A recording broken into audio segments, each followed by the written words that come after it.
just a smartphone, you can receive clinic-level postural assessment. That is the core of this app.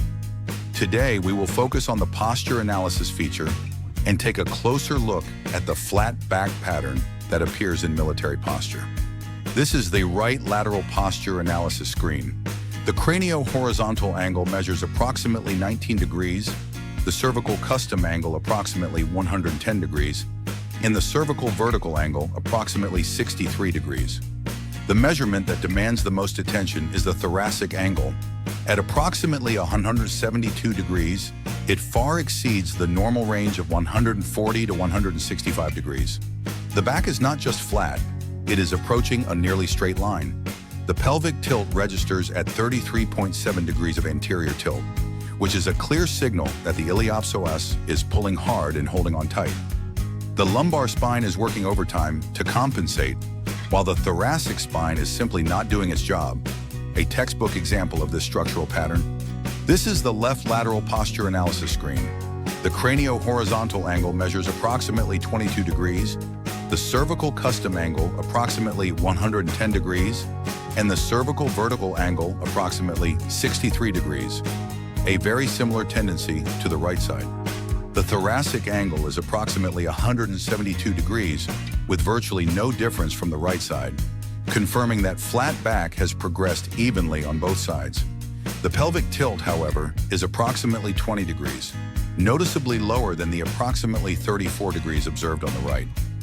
A left-to-right pelvic tilt difference of more than 13 degrees is not simply a posture issue, it signals that functional asymmetry is present. One side is carrying an overload, while the other is getting a relative rest. The results screen shows a diagnosis of military posture pattern. The chest is excessively elevated and the lumbar arch is deepened. When you brace up and push your chest out like a soldier standing at attention, the thoracic spine gradually loses its natural kyphotic curve. From the outside, it may look upright and proper, but underneath, the thoracolumbar fascia and erector spinae are under constant tension with no relief. Correct posture is not something you force into place. It is completed when the muscles cooperate comfortably with one another. Looking at the thoracic extension pattern entry, the thoracic angle of 172 degrees is flagged as exceeding the normal range of 140 to 165 degrees. The observed pattern is flat back, specifically thoracic flattening. The recommended routine includes cat pose, thoracic rotation, serratus anterior strengthening via push-up plus, and rib cage expansion breathing. Each of these is far more than a simple stretch.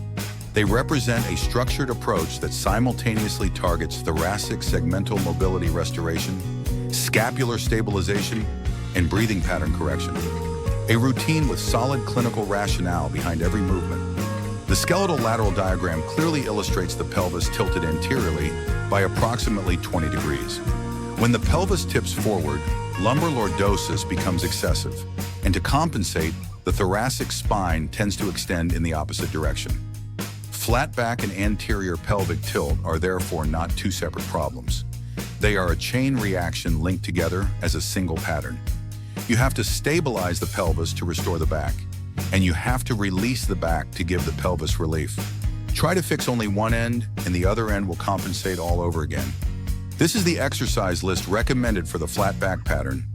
9 movements in total: cat-cow flow, upper back rounding, lying scapula punch, scapula push-up, elbow scapula push-up, core tuck pelvic, shoulder blade glide, dead bug, and dead bug with ball. This is not a random collection of exercises. The list follows a deliberate rehabilitation logic that begins with thoracic mobility, progresses through scapular stabilization, and concludes with core activation. Work through each movement step by step, starting from the easiest, and before long your back will begin finding its natural curve again. Lie on your back with knees bent and extend your arms straight toward the ceiling. Keeping your elbows fully extended, push your fingertips upward as if poking the ceiling to lift the inferior angle of your shoulder blades off the floor. Slowly return to the starting position, feeling the engagement in the inner underarm muscles serratus anterior. Sit upright on a chair with your hands resting on your knees. Straighten your elbows and reach your hands forward while slowly exhaling. Tuck your chin to look toward your navel, rounding your back and pushing it backward.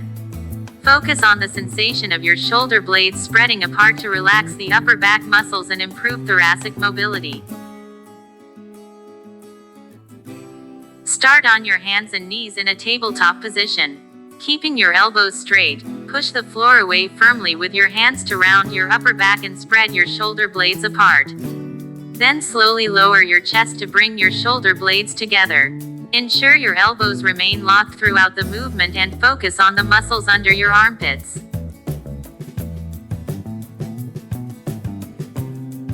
Start in a quadruped position. Push the floor away with your palms and round your back, lifting your spine toward the ceiling.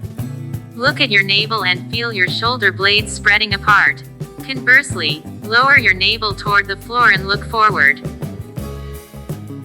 If today's video was helpful, search HPE Posture Analysis on the Google Play Store and App Store.